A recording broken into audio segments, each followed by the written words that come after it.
अस्सलामुअलैकुम जी, कैसे हैं आप सब लोग। अल्हम्दुलिल्लाह मैं बिल्कुल ठीक हूँ। अल्लाह से यही दुआ करती हूँ कि आप सब भी बिल्कुल ठीक हों, खैर आफियत से हों, अपने घरों में भी महफूज हों और बाहर निकलें तब भी महफूज हों। रमज़ान की बरकतें आप सबको हासिल हो रही हों और अल्लाह हम सबको अपनी खैर व बरकत से नवाजे जी। तो आज की हमारी इफ्तारी चौथी इफ्तारी अल्हम्दुलिल्लाह हो गई है। तो बस उसकी प्रिपरेशन आप लोगों के साथ थोड़ी थोड़ी सी शेयर करूँगी और चिकन में कट लगाऊँगी। क्योंकि मैं जो हूँ ना बना रही थी क्या कहते हैं, क्रिस्पी चिकन मुझे आज बनाने का दिल कर रहा था, तो उसके लिए बस मसाले जो है ना वो लगाए हैं। और मसालों में जो है ना मैंने ज़ीरा पाउडर, नमक, काली मिर्च, धनिया पाउडर, थोड़ी सी हल्दी, थोड़ी सी लाल मिर्च, थोड़ी सी कुटी हुई मिर्च, थोड़ा सा चाट मसाला, सोया सॉस, थोड़ा सा केचप, थोड़ा सा चिली सॉस, थोड़ा सा विनेगर, ये सब कुछ डाल के, हाँ, जिंजर गार्लिक का पेस्ट, लहसुन अदरक का पेस्ट भी जो है ना वो लाजमी मैंने डाला है। तो इसके बगैर तो टेस्ट आता ही नहीं है ना। तो बस उसको मैरिनेट करके मैंने सुबह में ही जो है ना वो फ्रिज में रख दिया था। तो बस अब शाम का टाइम हुआ तो बेसन घोलेंगे जल्दी जल्दी से, क्योंकि हस्बैंड ने आज फरमाइश करी थी कि मुझे जो है ना वो दही बड़े खाने का दिल कर रहा है, तो उनके लिए जल्दी से दही बड़े बनाने थे। और क्या कहते हैं, आलू भी बनाने थे, आलू के पकौड़े भी बनाने थे, और बच्चों के लिए भी आलू बनाने थे, क्योंकि वो आजकल थोड़ा सा शौक से जो है ना मेरा बेटा वो आलू खा लेता है। और आज जो है ना वो तुखमरे वाला शरबत पीने का दिल कर रहा था, तो मैंने सोचा कि तुखमरे भी पहले से ही भिगो देती हूँ, क्योंकि उसको जो है ना वो फूलने में थोड़ा सा टाइम लगता है। तो उसको भी जो है ना वो मैं साथ ही भिगो देती हूँ। वैसे ही असर का ही टाइम था, तो असर के टाइम तक तो अगर हम भिगोना चाहें तो भिगो ही सकते हैं, क्योंकि वो ज़्यादा टाइम तो नहीं है। तो खैर बस जल्दी जल्दी से तुखमरे भिगोए थे, और फिर तुखमरे, अच्छा, मैंने एक चमचा अपने लिए और एक चमचा हस्बैंड के लिए, तो बस 2 चमचे मैंने तुखमरे भिगो दिए थे। और इसी तरह से आगे भी इंशाल्लाह कर लूँगी कि जैसे कभी टैंक बन जाएगा, कभी दूध रूअफ़ज़ा, तो इस तरह से जो है ना वो ड्रिंक्स में भी चेंजेस आती रहती हैं। तो आज इफ्तारी में भी थोड़ा सा चेंज लाना था, तो कुछ ना कुछ नया करने का दिल करा, तो मैंने सोचा कि चिकन रखी हुई तो क्यों ना वो चिकन जो है वो बना के तल ली जाए। तो बस यहाँ पे जल्दी से बेसन खोलूँगी और दही बड़े बना के रखूँगी, क्योंकि दही बड़े जो बनाते हैं तो पकौड़ियों को जो है ना वो पानी में डालते हैं, तो वो सोख होने में थोड़ा सा उसको टाइम लगता है। वो अच्छी तरह पानी पी लेती हैं, तो फिर उसका पानी निचोड़ के जो है ना फिर दही बड़े में डालना पड़ता है, ताकि वो दही ना, पूरी दही जो है ना वो सक ना करें। तो खैर बस सही जल्दी से जो है ना वो बेसन घोल के उसको साइड में रखा, ताकि बेसन भी थोड़ा सा ठहर जाए। और अब आलू छीलते हैं जल्दी जल्दी से, आलू के पकौड़ों के लिए भी, और बच्चों को भी आजकल मैं दे रही हूँ, तो उसके लिए भी साथ ही छील लूँगी। और आलू छील के जो है ना उसको जल्दी से अच्छी तरीके से धो लूँगी। अच्छा, आप लोग जो है ना मेरे चैनल को सब्सक्राइब ज़रूर कर दें प्लीज़। अगर आप लोग मेरे चैनल पे नए आए हैं तो प्लीज़ मेरे चैनल को सब्सक्राइब करे बगैर तो आप लोगों ने नहीं जाना।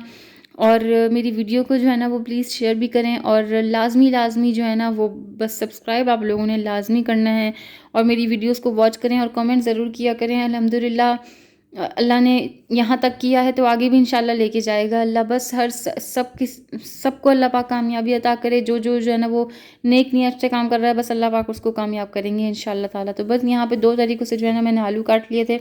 एक वो जो बच्चों को देने थे, और एक वो जो है ना क्या कहते हैं, इफ्तारी में हमें पकौड़े चाहिए थे। लेकिन उससे पहले जो है ना मैं बेसन की पकौड़ियाँ, जैसे मैंने आप लोगों से कहा, तो बस मैं वो दही बड़े की फुल्की जो है ना वो तैयार करके रख लूँगी फटाफट। अच्छा, क्या कहते हैं, मुझे ना, मेरे से ना सही सही बिल्कुल, जैसे वो गोल गोल जो दही बड़े के वो बड़े बनाते हैं ना लोग, वो मेरे से ना बिल्कुल परफेक्ट नहीं बनते। या तो बहुत ज़्यादा मेरे से बेसन जो है वो पतला हो जाता है, या फिर वो बहुत ज़्यादा जो है ना वो गाढ़ा हो जाता है, कि उसके अंदर जो है ना वो क्या कहते हैं, एक गुठली नुमा सी वो बन जाती है। लेकिन अल्हम्दुलिल्लाह आज गुठली भी नहीं बनी थी, लेकिन ये कि बस थोड़े थोड़े फैल रहे थे। वो थोड़ा, वो कहते हैं ना कि जब आपको करे हुए टाइम हो जाए कुछ काम, तो क्या कहते हैं, हाथ से ना थोड़ी सी वो प्रैक्टिस चली जाती है। तो बस दही बड़े मेरा बनाने का इतना कभी इत्तेफाक नहीं रहा, तो बस जैसे जैसे बनते गए वो मैंने पानी में डाल दिया। अब मैं जो हूँ वो आलू के पकौड़े तल के उसको भी जो है ना वो मैं तवे पे रख दूँगी साइड पे, ताकि वो भी गर्म रहें। और बस फिर असर की अज़ान हो गई थी, तो सोचा पहले ये सारे काम एक तरफ करके, जो तलने तलाने वाले काम है ना तो इसको मैं एक तरफ कर दूँ, फिर जो चिकन वाला काम होगा ना तो उसको आखिर में कर लेंगे, क्योंकि जो चिकन है ना वो ज़्यादा टाइम लेगी। तो जब आधा घंटा रह जाएगा तो तब तो हम चिकन कर लेंगे। ये सब तो कुछ हो गया है। पानी में से पकौड़ियाँ भी निकाल ली हैं और दही भी निकाल ली है। बस दही को जल्दी जल्दी से रायता बनाएंगे इसका, और उसको जो है ना दही बड़े में शामिल नहीं करेंगे, क्योंकि फिर वो क्या कहते हैं, इफ्तारी के टाइम तक जो है ना वो सारी दही जो है ना वो बड़े पी चुके होते हैं। तो खैर इसको जो है ना बस फेंट फूट के जो है ना वो आराम से इसको साइड में रख देंगे, इन सारी चीज़ों को ढक के। और अब अज़ान हो गई थी साथ साथ असर की, तो बस जल्दी जल्दी से जो है वो इन सारे कामों को वाइंड अप करके इसको हल्की आंच पे रख के तो अब चलते हैं नमाज़ की तरफ। नमाज़ की तरफ हम लोग गए थे कि हमें सरप्राइज़ मिला कि हमारे बेटे साहब उठ गए।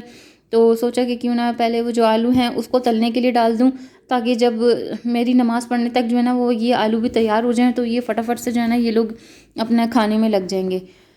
तो बस ये आलू तलने के लिए डाल के इसका दरमियाने आँच पे चूल्हा रख के जो है ना वो बस नमाज़ पढ़ने गई थी।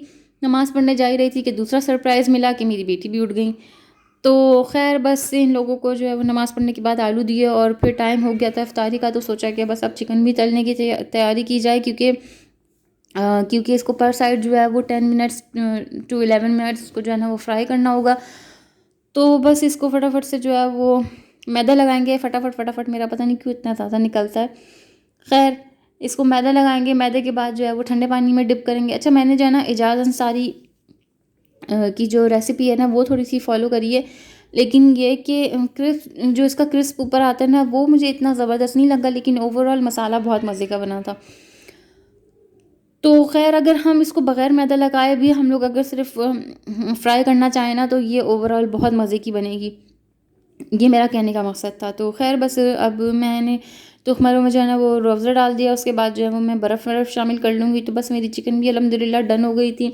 तो उसको भी मैं तवे पे रख दूँगी, एक साइड पे रख दूँगी, और ये सारी चीज़ें मेरी तैयार हो गई हैं। और बस अब टाइम आ गया है कि दही बड़ों में भी जो है ना वो दही डाल दी जाए। तो अच्छा, मुझे ना ये एक बाउल जो है वो बराबर में देना था, क्योंकि इसी तरह होता है हम रोज़मर्रा में ना कुछ एक चीज़ें जो है ना वो एक्सचेंज करते रहते हैं। मैं उनको कुछ खिलाती हूँ, वो मुझे कुछ खिला देती हैं। तो उनके यहाँ से भी मुझे आया था, आगे चल के मैं अभी आप लोगों को दिखाती हूँ, मुझे उनके यहाँ से भी कुछ आया था। तो ख़ैर ये दही बड़े जो है वो मैं उनके यहाँ देने जा रही हूँ।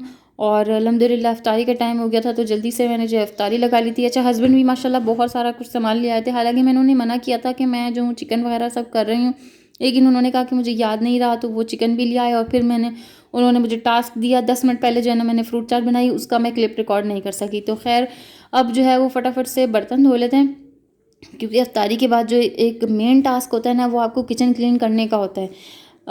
क्योंकि आपकी हिम्मत भी नहीं हो रही होती, और नमाज़ भी आपने जो है ना वो क्या कहते हैं बस वाइंड अप करनी होती है जल्दी जल्दी, ताकि जो है वो किचन से मिट जाए। और चाय मेन पर्पज़ होता है कि हमें बस रोज़े के बाद जो है ना हस्बैंड को उनको ये होता है कि बस मुझे फटाफट से चाय मिले और मैं थोड़ी देर लेटूँ, क्योंकि फिर उनको ना टाइम नहीं मिलता बेचारों को कि वो किस टाइम लेटेंगे, क्योंकि आजकल उनकी टाइमिंग रूटीन जो है ना वो ऐसी हुई हुई है कि वो फजर की नमाज़ पढ़ के जो है वो अपने काम पे निकल जाते हैं, और वो फिर बेचारे जो है वो अफ्तारी के टाइम पे आते हैं, और फिर वो अफ्तारी करके थोड़ी देर लेटते हैं कि फिर वो इशा के लिए निकल जाते हैं, तो फिर उनको रात में आने में वो लेट हो जाते हैं। तो खैर ये बातें एक तरफ, बस अब जल्दी जल्दी से जो है ना उनको चाय देनी है, और बर्तन भी साथ साथ क्लियर करने हैं। मेरा ये मिशन होता है कि चाय के दरमियान अंदर अंदर जो है ना मैं ये सारे काम निपटा लूँ, ताकि मुझे अलग से टाइम ना देना पड़े, क्योंकि फिर बच्चे जब उनको तंग कर रहे होते हैं ना, तो फिर एक वो गुस्से वाली बात हो जाती है कि मैं अलग से टाइम नहीं लगाती। मैं कहती हूँ जब मैं ये चाय बन रही है मैं तो उसी में मैं बर्तन धो लूँ, और उसी में जो है वो किचन भी क्लियर हो जाए,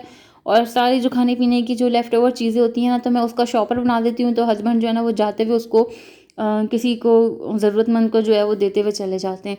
तो ख़ैर अल्हम्दुलिल्लाह किचन भी हो गया डन, चाय भी बन गई, चूल्हा भी साफ़ हो गया, और बस अब चाय पलटेंगे और जल्दी जल्दी से चाय पिएंगे। बच्चे चाय के साथ जो है वो चाय मतलब पापा खाते हैं। इस टाइम पे हमारे बच्चे जो हैं वो चाय पापा खाते हैं माशाल्लाह, सहरी में भी उठ जाते हैं और इफ्तारी में भी भरपूर साथ देते हैं हम लोगों का। तो ख़ैर बच्चों को चाय पापा देना था, तो ज़्यादा चाय जो है ना मैंने अपनी तरफ पलटी, और थोड़ी सी चाय जो हस्बैंड कहते हैं मुझे बस हाफ़ कप जो है ना वो चाय का दिया करो। ख़ैर फिर उनके जल्दी जल्दी से जो है वो इफ्तारी कह रही हूँ, सॉरी, उनकी जो है वो तरावी में जाने के लिए जो है उनके कपड़े प्रेस करती हूँ। समझ लें ये मेरी एक डेली बेस रूटीन है, यही सब कुछ होता है जो कि मैंने आज रिकॉर्ड किया। तो बस जल्दी जल्दी से उनके कपड़े इस्त्री करने, और फिर जो है वो सारी जो पानी की बोतलें होती हैं ना वो माशाल्लाह इफ्तारी के बाद से है ना हमारी वो खाली हो जाती हैं, तो इसको फिल्ड अप करना होता है, इसको फ्रिज में रखना होता है, ताकि ठंडा पानी मैसर हो सके सारी रात में। तो ख़ैर सारी बोतलें भरेंगे। अच्छा, मैं आप लोगों के साथ एक चीज़ शेयर करना भूल गई थी। माशाल्लाह बच्चे जो है वो खेला-खेली कर रहे हैं अपनी, तो उसमें साथ-साथ मैं आप लोगों को ये चीज़ दिखाऊँ, ये मैंने अपनी बहन से जो है वो मँगवाई थी बास्केट, तो ये मुझे बड़ी अच्छी लगी थी बॉल्स वग़ैरह के लिए, जैसे बॉल्स डालनी है, तो ये मैंने उसके उस पर्पज़ के लिए मँगवाई थी। तो बस फीडर-वीडर गरम करेंगे, और यहीं पे मेरी वीडियो और आज का व्लॉग जो रहता है वो एंड। और आप लोगों ने बस मेरे चैनल को ज़रूर सब्सक्राइब करना है, और मेरे बेटे के कहने पे जो है वो मेरे चैनल को शेयर भी कर दें, और मुझे अपनी दुआओं में याद रखिएगा। प्लीज़ मेरे चैनल को ज़रूर सब्सक्राइब करिएगा। अल्लाह हाफ़िज़, फ़ी अमानिल्लाह।